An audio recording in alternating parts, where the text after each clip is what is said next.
The return of Zinedine Zidane. Barcelona found a replacement for Lewandowski. Ibrahima Konaté has already agreed with Real, and Pep Guardiola wants a Barcelona star. All of this and more in today's episode. Officially, Ange Postecoglou is the new head coach of Nottingham Forest. The contract has been signed, and the Australian specialist will start work in the near future, in time for the team's first training session. Club owner Evangelos Marinakis confirmed the appointment with the words, "We are inviting a coach with a proven and stable winning record." Postecoglou returns to the APL after being dismissed from Tottenham, where, despite a failed APL season, he won the Europa League, ending a 17-year trophy drought for the Spurs. His resume includes successes with Celtic, Yokohama, the Australian national team, and A-League clubs everywhere he left a winner's mark. The appointment occurred after an unexpected split with Nuno Espirito Santo, who led Forest to European competitions for the first time since 1995, but lost the support of the management. Now, the club from City Ground is beginning a new era with a coach who promises attacking football, structure, and a winning culture. Hugo Ekitike commented on the arrival of Alexander Isak at Liverpool, calling the competition between them a pleasant challenge. When you play for the best teams, you inevitably expect to be competing with the best players, and Isak is among them. Seeing him arrive is a pleasure. It's going to be tough competition, but I'm going to work hard to be good and perform at my best. These words are not just diplomacy. Ekitike has already scored 3 goals and provided an assist in his first 4 matches for Liverpool, and also debuted for the French national team in a game against Ukraine. Isak is still regaining form after a 4-month break, so Arne Slot faces a difficult choice before the match against Burnley. Alexander Isak also commented on his move, admitting that the process was not easy. "I'm glad everything was resolved before the start of the camp, and I was able to focus on football again. It was a rather unusual situation for me, but we always learn and develop mentally, following the plan. It's clear that not everyone has the full picture, but we'll talk about that another time." The Swedish striker added that he was disappointed with his debut game, but has positive expectations for the future at Liverpool. He emphasized that he does not want to go into details about saying goodbye to Newcastle, calling it a closed chapter. His transfer was finalized in the last hours before the window closed, and is estimated at £130 million. This is the most expensive transfer in the history of English football. Now, Liverpool has 2 powerful forwards at its disposal, and the competition between them could be a key factor in the fight for titles. Christian Eriksen is preparing for a new challenge in his career, this time in the Bundesliga. After the expiration of his contract with Manchester United, the 33-year-old Danish playmaker left the club as a free agent and, according to the Daily Express, is close to a move to Bayer Leverkusen. The German club recently fired Erik ten Hag and appointed Kasper Hjulmand as head coach, a manager with whom Eriksen worked brilliantly in the Danish national team. After the sale of Florian Wirtz to Liverpool, Bayer is urgently looking for a creative player in the center of the field, and Eriksen is ideally suited for this role. During his career, the Dane played for Ajax, Tottenham, Inter, and Man Utd, playing over 100 matches for the Red Devils and winning the FA Cup and the League Cup. His experience, vision of the field, and connection with Hjulmand can be very useful for Bayer's new project. Since Eriksen is a free agent, the club can sign him outside the transfer window.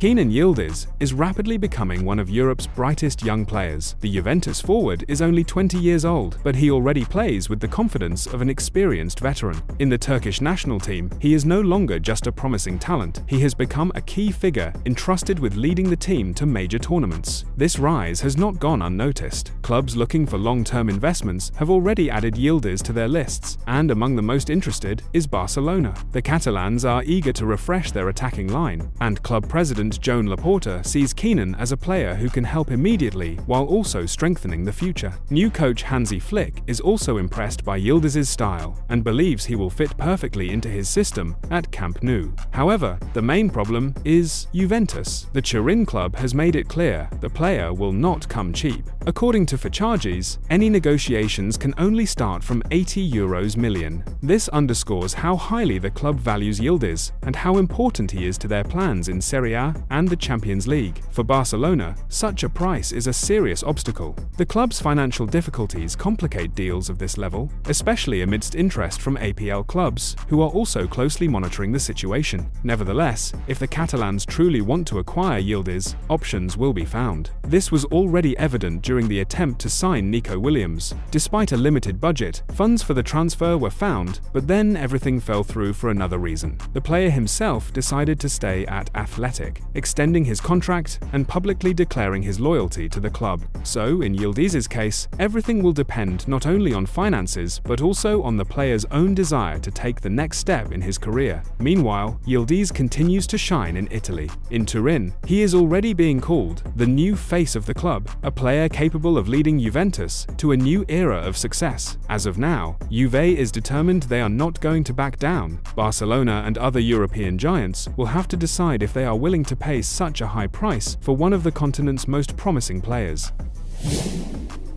Lamine Yamal, the 18-year-old winger for Barcelona and the Spanish national team, doesn't just dream of the Ballon d'Or, he aims to win it many times. In his interview, he stated, "I told my friends, I don't dream of getting one Ballon d'Or, I dream of winning it many times. Ultimately, I believe I am a player who has the potential for this. If I don't succeed, it's only because I did something wrong myself, not because I didn't want to. That's why I dream of winning many Ballon d'Ors, and when that day comes, I will be incredibly happy. I hope I will continue to win both personally and with my team." This is not just ambition, it's an inner confidence that has already earned him a place among the 30 nominees for the 2025 Ballon d'Or. The award ceremony will take place on the 22nd of September, and Yamal will be one of the youngest contenders in history. His words are not arrogance, but a clear vision of his career. In a world where young talents often get lost under the pressure of expectations, Yamal demonstrates rare maturity and leadership thinking, although, in my opinion, he's a bit starstruck right now.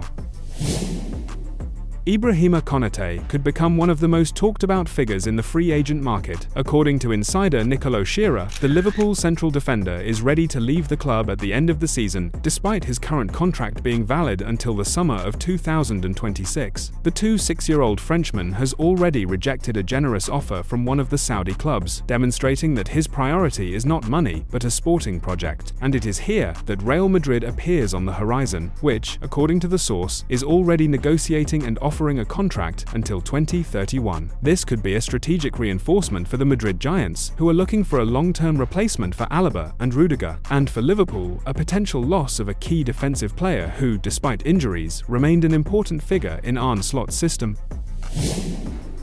Zidane, head coach of Fenerbahçe. Such headlines widely appeared in Turkish and European media, causing a wave of emotions among fans. But in reality, there is no official confirmation yet. According to Sabah and Oxygen publications, the Frenchman allegedly reached a preliminary agreement with the club and was supposed to arrive in Istanbul after agreeing on financial details. This happened against the backdrop of Jose Mourinho's dismissal, who failed to bring Fener any trophies, although he finished the season in second place after Galatasaray. However, authoritative sources, including L'Equipe, report that Zidane does not plan to lead the Turkish club, but instead continues to wait for the opportunity to lead the French national team after the end of Didier Deschamps' cycle. Zidane himself has repeatedly stated that he feels like a coach, but wants to return to football on terms that match his style and ambitions. So far, Zidane remains without a club, and Fenerbahçe, according to Yildiz Postecoglou, has still found a new coach, Domenico Tedesco, who will be officially presented in the near future. Thus, rumors about Zidane's appointment remain just a loud episode of the August transfer window, and the Istanbul club chose a more pragmatic option for building a new project.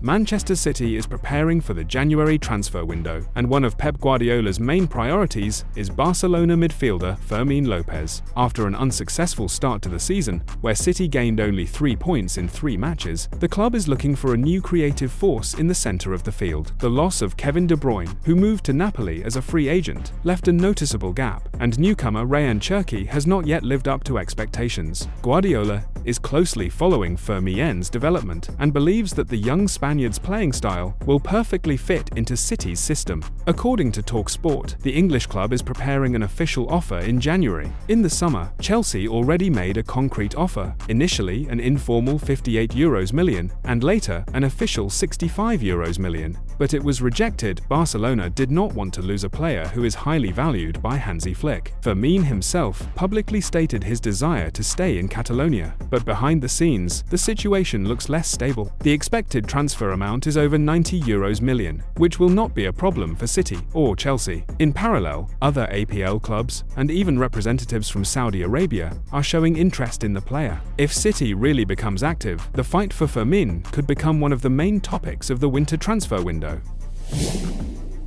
FIFA reports that the 2025 Club World Cup gathered about 2.7 billion viewers worldwide, a record audience for a tournament of this format. This figure is based on an analysis of preliminary viewing data, including television broadcasts, streaming, and digital platforms. In addition, over 2.5 million fans personally attended the matches, which took place from the 14th of June to July 13 inches, 11 US cities. The DAZN platform, which was the official broadcaster of the tournament, recorded the highest number of registrations on the first day of the competition, indicating tremendous interest in the updated format. That's it for now. Don't forget to like, subscribe, and share this video. Keep watching for more football action, and have a wonderful day.